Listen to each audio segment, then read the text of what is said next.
आज सकाळी वहिनी माझ्याकडे आली आणि म्हणाली, मी आज तुझ्यावर विश्वास ठेवून सगळं सोपवते. आज तू दादाची जागा भरून काढ, कारण खूप दिवस झाले आहेत ते काही अजून गोड बोलत नाहीत. तो जवळ नसला की त्याची जास्तीच आठवण येते. त्यामुळे आम्ही एकत्रित होण्याचं ठरवलं. वहिनी खूप सुंदर होती आणि साडी नेसली की तिच्यावर फारच शोभून दिसायची. तिचे ते रूप आणि हसरा चेहरा पाहून अनेकाचं मन तिला वेडवायचं. दादा बहुतेक वेळ कामासाठी बाहेरच असायचा. त्यामुळे वहिनी आमच्याकडे यायची. ती आणि माझी आई फारच छान जमत असायचं. दोघे एकत्र आल्या की घरात खूप गप्पा रंगायच्या.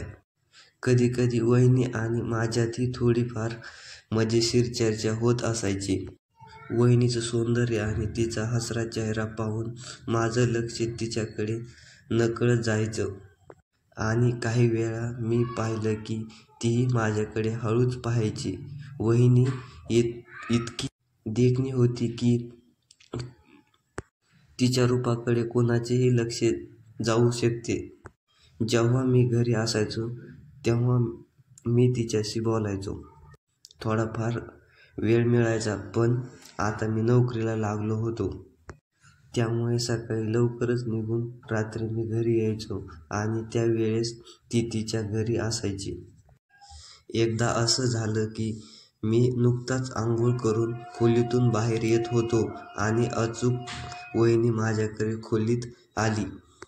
त्या अवस्थेत मला पाहून ती काही वेळ शांत उभा राहिली आणि नजर माझ्यावर टिकून ठेवू लागली. मग मी काही न बोलता बाहेर निघून गेलो. त्या दिवशी मला थोडा संकोच वाटला, कारण तिने मला तशा अवस्थेत पाहिलं होतं. त्यानंतर आमची भेट होण्याचा प्रसंग काही आला नाही. एके दिवशी ती आमच्या घरी आली आणि एक हलकं स्माईल देत माझ्याकडे पाहिलं, पण तिच्या मनात काय चाललं होतं हे मला समजलं नव्हतं. काही दिवसांनी आईने केलेले पदार्थांचे डबे तिला देण्यासाठी मला तिच्या घरी पाठवले होते. ती घरातल्या कामात व्यस्त होती, पण मला बसायला सांगितलं. काही वेळाने ती माझ्या जवळ येऊन बसली आणि विचारलं, काय आणलं आहेस? तिचा चेहरा अगदी माझ्याजवळ आला होता, इतका की दोघांचे चेहरे एकमेकांसमोर होते. याआधी कधीच मी वहिनीच्या इतक्या जवळ आलो नव्हतो. तिच्या अशा वागण्यामुळे मला थोडे आश्चर्य वाटायचं. तिचं वागणं काही अनोळखी आणि नवीन वाटत होतं. जणू तिच्या व्यक्तिमत्त्वाचं मला नवीन दिसत होतं. वहिनीचं सौंदर्य आणि तिचं वागणं मला हळूहळू भावू लागलं आणि त्यामुळे तिच्याशी बोलणंही मजेशीर वाटू लागलं. आमचं बोलणं हे अधिक वाढलं होतं. तिला बाहेर कुठे जायचं असेल तर ती मला बरोबर घेऊन जात असत. माझ्या गाडीवर ती अगदी जवळ येऊन बसायची आणि तिचा स्पर्श कधीकधी मला जाणवायचा, ज्याच्यामुळे एक वेगळाच भावनांचा अनुभव यायचा. अचानक काही दिवस चालू होते, पण अचानक दादा परत आले आणि वहिनी आमच्याकडे येणं थांबल्या. तिच्या गैरहजेरीने घरातला तो गोडवा, स्वाद आणि हलके स्पर्श मी मिस करायला लागलो. पण आता ती पुन्हा तिच्या दैनंदिन जीवनात रमली होती. दादा नेहमीप्रमाणे माझ्याशी मोकळेपणाने बोलायचे. जाताना त्यांनी मला काही गोष्टी सांगायला आणि त्यांचं मन मोकळं केलं. त्यांचे बोलणे ऐकून माझ्याशी त्यांची जवळीकता वाढल्यासारखं वाटलं. दादा गेल्यानंतर वहिनी पुन्हा माझ्याकडे येऊ लागली आणि तिचं माझ्याशी वागणं नेहमीप्रमाणे चालू झालं. आता ती मला तिच्या घरी बोलू लागली आणि गप्पा मारण्यासाठी मला वेळ देऊ लागली.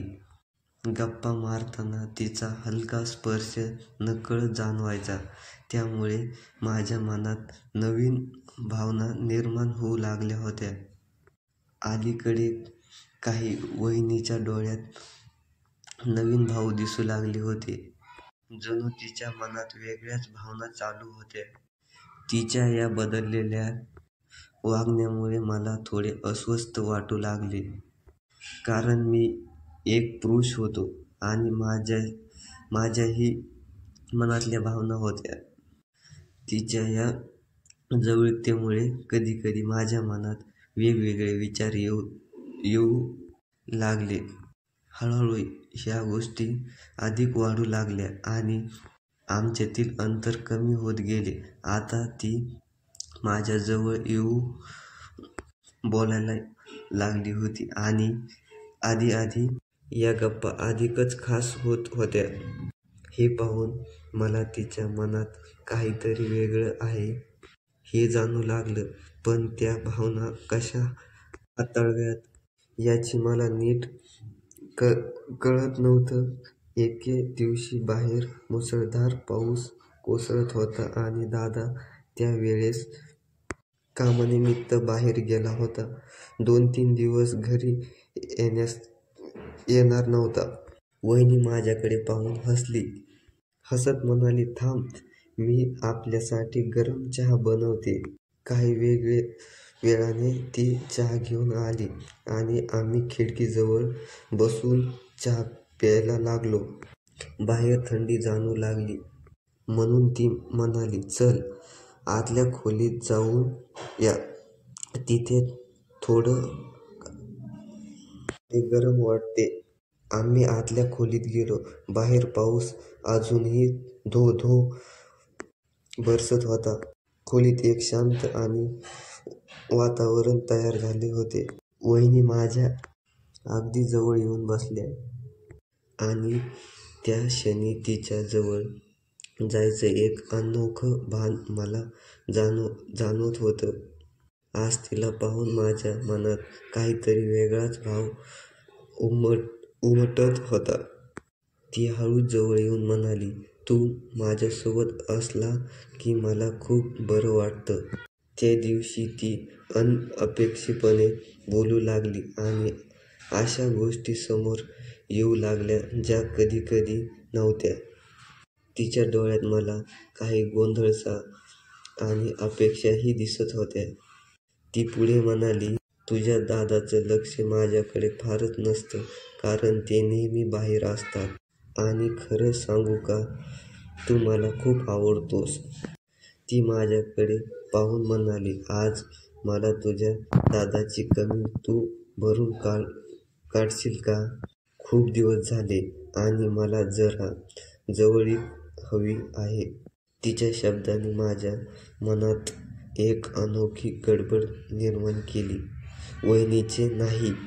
ती एकटक मला पाहत होती आणि मी जाणवलं की तिच्या मनात काहीतरी बदल. पण मी ठरवलं की या गोष्टी येथे थांबवायच्या. "वहिनी." ती माझा चेहरा एकटक पाहत होती आणि तिच्या डोळ्यात एक वेगळीच भावना दिसत होती.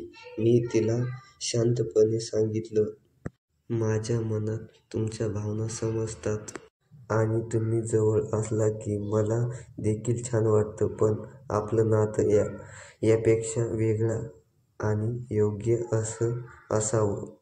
आपल्याला यापुढे हे थांबवायला हवं. कारण जर या गोष्टी दादाला समजल्या तर तुमचं आयुष्य उद्ध्वस्त होऊ शकतं." मी थोडे थांबून तिच्या डोळ्यात पाहिले आणि पुढे म्हणालो, "मी समजू शकतो की दादा कामामुळे तुमच्याकडे कमी लक्ष देत आहेत आणि त्यामुळे तुमचं मन अस्वस्थ होऊ शकतं. पण दादा मला एकदा म्हणाले होते, 'तू माझी काळजी घेत जा कारण मला माझ्यावर पूर्ण विश्वास आहे.' त्या विश्वासाला मी कधी तोडू शकत नाही." माझ्या वागण्यामुळे तुम्हाला दुःख असल्यास कृपया मला माफ करा. असं सांगत मी तिला दिलगीर म्हणून म्हटले, आपण केवळ मित्र आहोत आणि माझी इच्छा आहे की आपण नेहमी मित्राप्रमाणेच एकमेकांसोबत राहू. तिच्या डोळ्यात पाणी दिसू लागलं आणि ती हलक्या आवाजात म्हणाली, तुझं मन खरंच छान आहे आणि माझ्यासारखे मित्र असणे माझ्यासाठी खूप महत्त्वाचे आहे. जर तुझ्याऐवजी कोणीतरी दुसरं असतं तर आपल्यामध्ये काहीतरी वेगळं घडलं असतं. तू जे म्हणत आहेस आणि माझी इच्छा आहे की आपण नेहमी मित्राप्रमाणे. ते अगदी बरोबर आहे. त्या दिवसापासून वहिनी आणि मी खूप जवळचे मित्र बनलोत आणि आता आम्ही एकमेकांसोबत आनंदाने वेळ घालतो. कथा आवडली असल्यास लाईक करा आणि चॅनलला सबस्क्राईब करायला विसरू नका. ऐकत राहा मराठी कथा.